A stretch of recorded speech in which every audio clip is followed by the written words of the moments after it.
All right, so let's get down to the 5 most important questions that that you should be prepared for, right? So the 5 most important questions, I'm going to go through them one by one. The first one is, what is your biggest weakness? Okay, always, hands down, this is something that at some point in the interview you will be asked. What is your biggest question? Okay, what is your biggest weakness? This is what happens when you talk too much.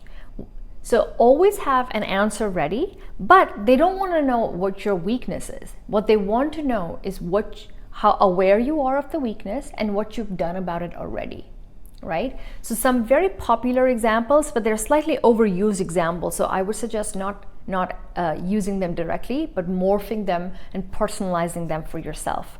So the first example for what your biggest weakness could be is, I'm a perfectionist.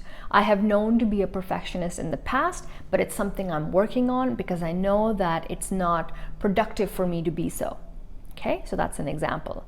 Another one could be time management. Again, if you're using time management as a weakness in answering this question, be prepared to address how you've solved this issue or how you're working towards it.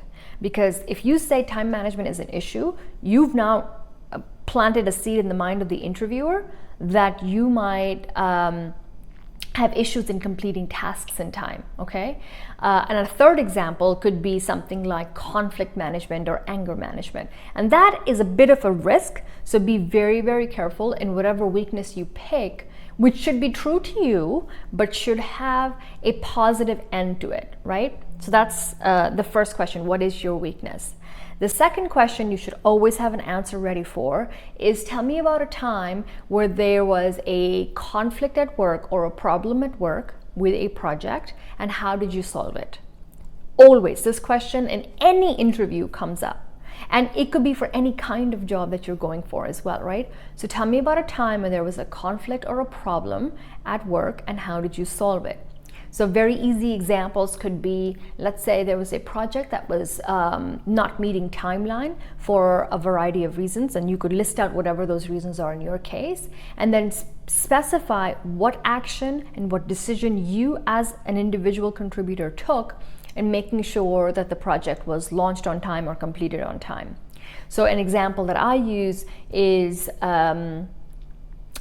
one of my former projects where we had a team of 10 people and we were aggressively working towards the launch of a new process, a new end-to-end process at my former company. And there was a lot of conflict between senior management stakeholders. So all of the people at the contributor and the individual levels understood the value of us working together and launching this new process, but senior management had a conflict because they had different KPIs they were working towards. And because they were not agreeing, we couldn't move forward. So I played a very direct leadership role in bringing those two conflicting parties into the room and having them have a conversation around what their biggest concern are to come to a compromise. Now that is a very personal example to me. So you're going to have to think through what was a conflict or what was a time where there was a issue at work that you helped resolve so that you got results. Okay. Number 3, the question you should always have an answer to is, if I were to ask your colleagues and your former managers, if I were to ask your former colleagues and managers what your biggest strengths are, what would they say and why? And this may not be a popular question, it may not come in every interview, but there would be some form of this question that will be asked. They would either ask you directly, what do you think your strengths are? Or they will say, what do other people think your strengths are?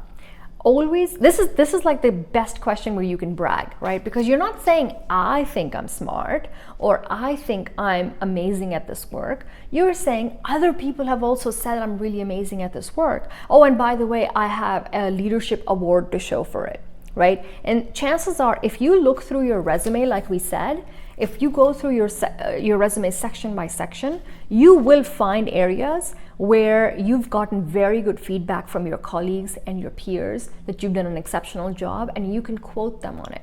Specify exactly what was it that you did very well, and that's your strength that you're now going to bring to this new role or this new company.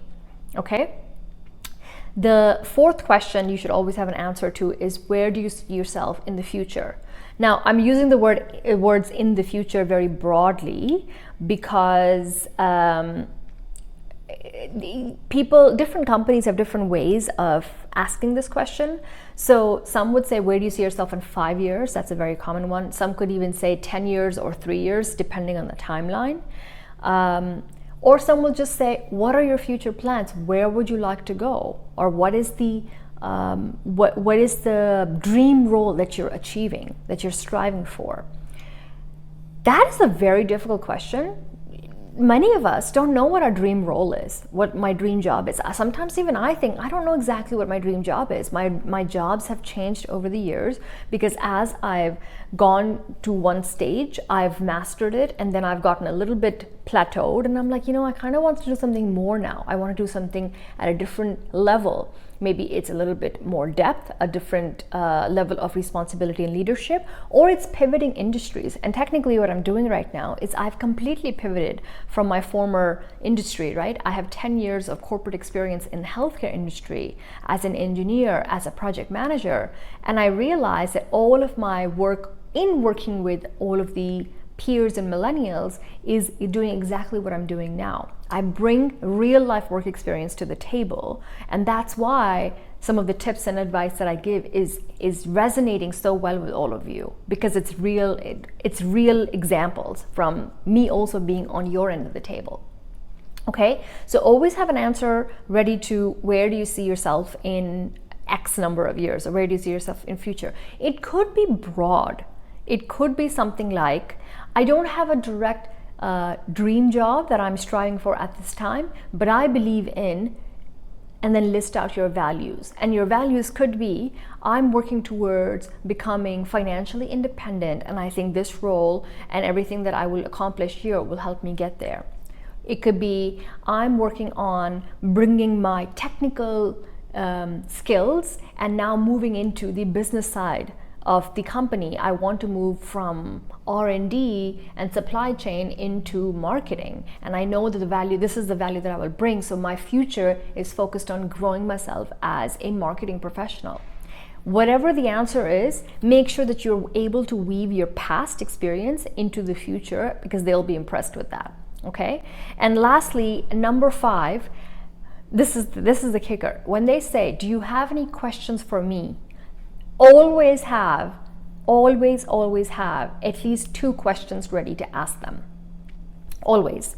Because that will be another signal for the interviewer to know that you came prepared with questions to ask them. And those questions are going to be about the company and the culture, about the work that you're going to be doing, and also you're going to try and understand, where do they see you in that role growing, right? And we're going to now segue into the third section of today's live masterclass on how do you research the company. So I'm going to